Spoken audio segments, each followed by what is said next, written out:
With Obama's signature, U.S. religious freedom law protects atheists.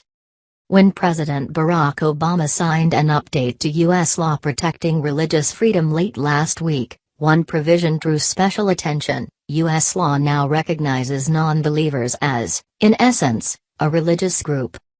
Obama's signing of amendments to the International Religious Freedom Act on Friday wasn't widely noticed, except among the community of atheists, agnostics and others who categorize themselves as humanists. For the first time, the law, which was originally passed in 1998, specifies that the freedom of thought, conscience, and religion is understood to protect theistic and non-theistic beliefs and the right not to profess or practice any religion.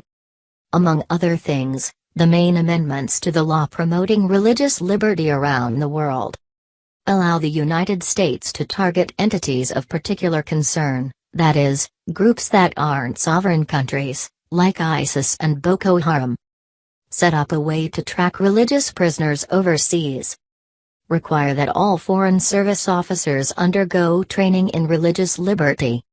The addition of protections for non-theistic or even non-existent beliefs wasn't even mentioned in many news reports. But for Roy Speckhard, executive director of the non-profit American Humanist Association, the change is a historic cause for celebration. That non-theists are now recognized as a protected class is a significant step toward full acceptance and inclusion for non-religious individuals, who are still far too often stigmatized and persecuted around the world, Speckhard said.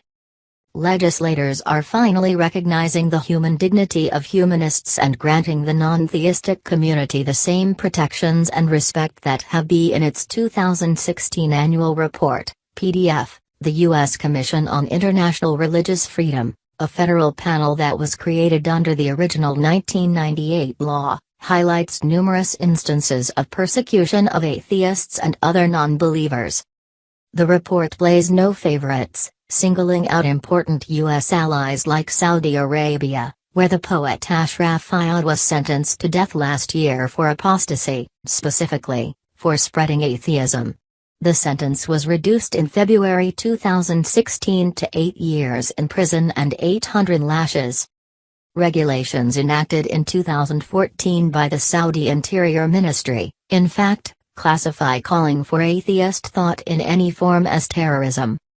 The report also harshly criticizes Egypt, which convicted Mustafa Abdel-Nabi, an online activist, to prison in absentia in February for blasphemy after he published posts about atheism on his Facebook page. A year earlier, another Facebook user, Sheriff Gaber, was sentenced to prison for discussing his atheist views online. And given to religious communities, he said. Religious freedom for all people, theists and non-theists, is an American value we must protect, said Matthew Bulger, legislative director of the American Humanist Association. But it's not just humanist groups that are applauding the revision. Protecting non-theistic beliefs and requiring increased religious freedom training for our Foreign Service officers emphasizes our shared value of religious liberty for all people across the globe, said J. Brent Walker, executive director of the Baptist Joint Committee for Religious Freedom, a coalition of more than a dozen Baptist denominations. We are pleased that religious liberty still finds broad bipartisan support, Walker, an ordained minister, said in a statement to the Baptist Standard, a publication devoted to the Baptist faith.